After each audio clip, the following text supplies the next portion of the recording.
Shooting it raw? Yes, shooting it raw.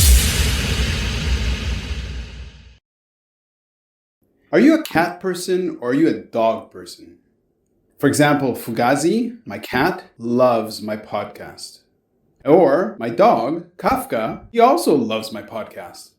They make sure to listen to every single episode. It doesn't matter if you're a cat person, a dog person, a snake person, a chicken person, or just a person.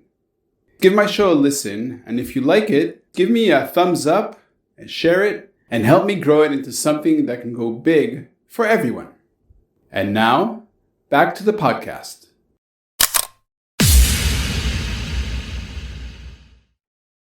So what you can see here, it's kind of the second chapter of what I did as an entrepreneur, so being an art advisor.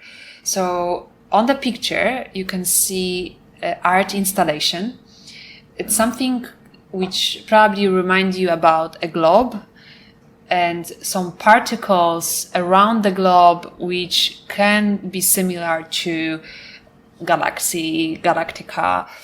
And it's all made, so the globe and the particles, it's actually small raw materials such as aluminium or other metals, which we found in the factory of my client. Oh. And the entire story is that a year ago, I started to work with individual clients and also with corporate clients to bring art to their offices. And I actually, this project is my favorite. So that's why I wanted to share it with you and with the world. With the world, yes. Is because, I love the fact how art now, it's like really following our times, and sustainability is extremely important. When I heard about this specific company, which it's all about sustainability, about reusing materials, and that they want to have something in the office which will translate to it. So have art which is purely sustainable, so it's reused materials. Yeah. And they want to try something new, something really cool, something which you never seen before. Yeah. I was like, wow, that's my dream project. Sure. And what we did, basically what they are doing, they are bringing metals from all around the world, and they have these factories who is transforming the materials to a new metal, so you can reuse it, and they, for example, make a new car from it, or make a TV or anything. So I was thinking about which artists would be suitable for the project, or galleries to introduce. I did the entire list, so this is usually how I start. I'm doing like a list of artists who I think will fit to a project. And then we went, that was a really long time actually. So we went to, I don't know, maybe 10 different studios around Hong Kong and galleries. And we finally found this artist, Sergey, which I will need to introduce you to him. He's just such a great person. He came up with this installation. Right. And it was really funny because I just love that. That's why I love what I do. It's like you are showing your client like thousands of different artworks or different artists' work, and they are going like, oh, okay, it's okay. No, and you wait like for something to wake up inside them. And then they saw the idea. Yeah. And I saw the spark and the smile and this energy. And it's like, oh, so that's it. Yeah. That's done. We love it. We want it. And when you are coming to this moment, and sometimes it takes months. Sure. Sometimes it's like the entire process may take really, really, really long time. Yeah. But when you have the spark and you just know that, it's just like, oh, I achieved something. For sure. And Let me interrupt. Okay, so the photograph is made by somebody standing, and what you're looking at is, okay, so essentially what you see is, it looks like there's a podium, but maybe it's not a podium on the floor. There are all these, it could be wires, it could be string, it's like vertically kind of suspended from ceiling to floor, very, very straight wires, I guess.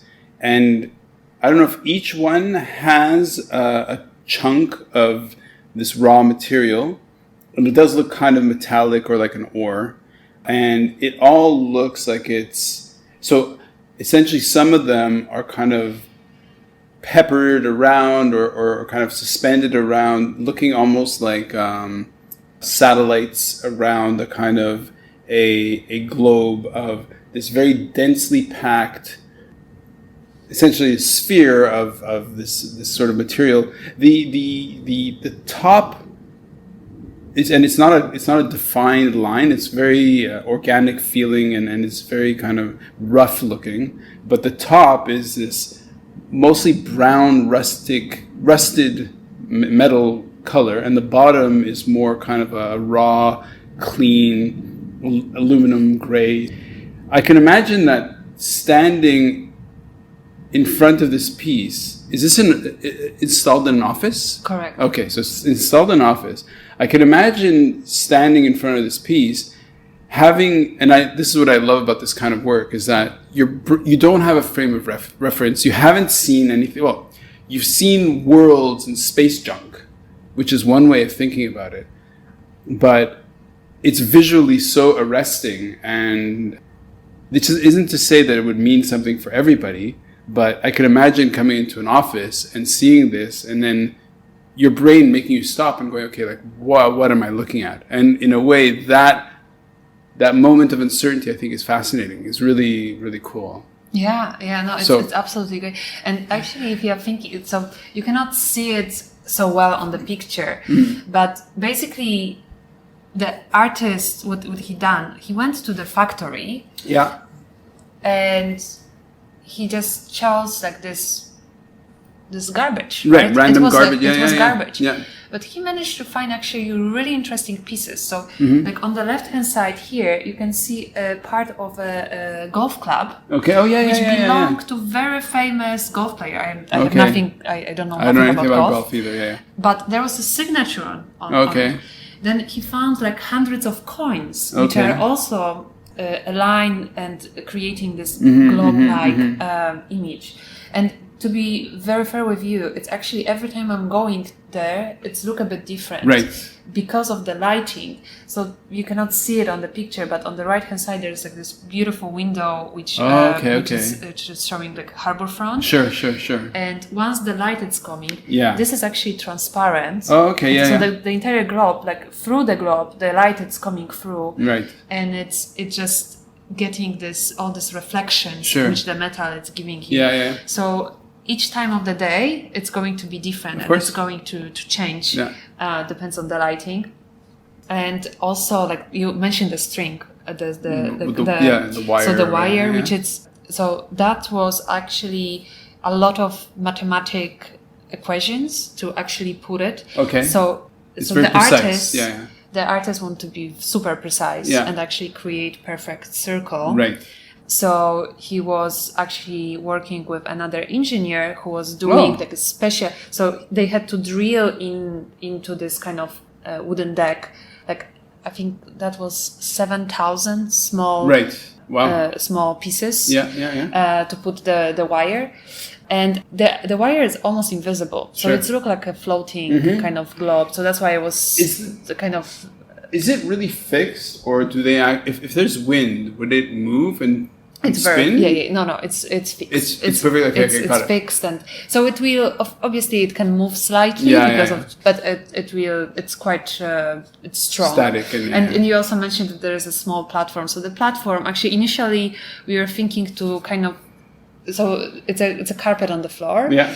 And we were thinking to literally not show that there is a sculpture, right? That there is this installation, and put it like as the floor. So make it a carpet, basically. Right. But then people were walking into it because it's as I mentioned, it's kind of transparent, so they can actually destroy it. So then we decided to do like a super small platform, so it's a bit more visible, so people will avoid it, and so it's easier this way. So that's why it's on this small platform, because due to security, basically. Sure. Okay. So what I didn't mention is that I also curating shows. So for example, the first picture, the one on stage, I was there as a curator. So I was curating the exhibition, which mean if you are not interested in art, it's that I'm basically creating a team and then trying to get artworks which will fit to the team, and or it will be a solo exhibition of one artist or multiple artists. And my next show is actually about being a strong woman in 21st century and what this means. Right. And you know, in our life, like usually, like you need to say that, oh, I am a doctor, or I am a consultant, or a Mota.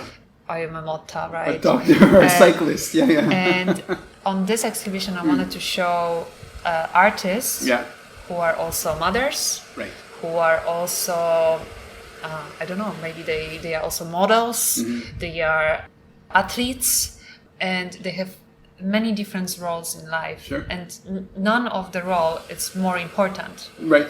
Moral role of being a wife, it's not more important than being an entrepreneur for me. It's actually equal, or even, I don't know, I mean, it really depends on the day. But it's you. Well. But it's me. And it's what I want to show is that we can be, like, we can diversify. Like, we don't need to be just, oh, she is this. One thing, One thing. I wanted to showcase that you can have very colorful life and do many different things, and one thing doesn't need to be worse than another. Like, you don't need to give up your career because you have a baby. But it doesn't mean that you are a bad mother. And the role of the mother is extremely important as well. Sure. So this is what I want to show in the show, and I think because I was working on this show for quite a long time and finding the artists who are actually fitting to this team. I think once I was like thinking about the picture, also like I didn't think it's something which I came up once you asked the question. Is that I actually wanted to show completely different person. Right. So art, it's the professional side of me. But there's so many different passions which are equally important in my life, like the love for animals, love for my husband, love for my cats, and running. It's something which I cannot just cancel one of them. No, of course. It's just something which will stay forever with me. No, of course. Look, I think it's amazing, these conversations, where they go. I have no idea how we got here. Natalia, thank you so much. This is really cool. It's great, Shooting it raw? Yes. Shooting it raw.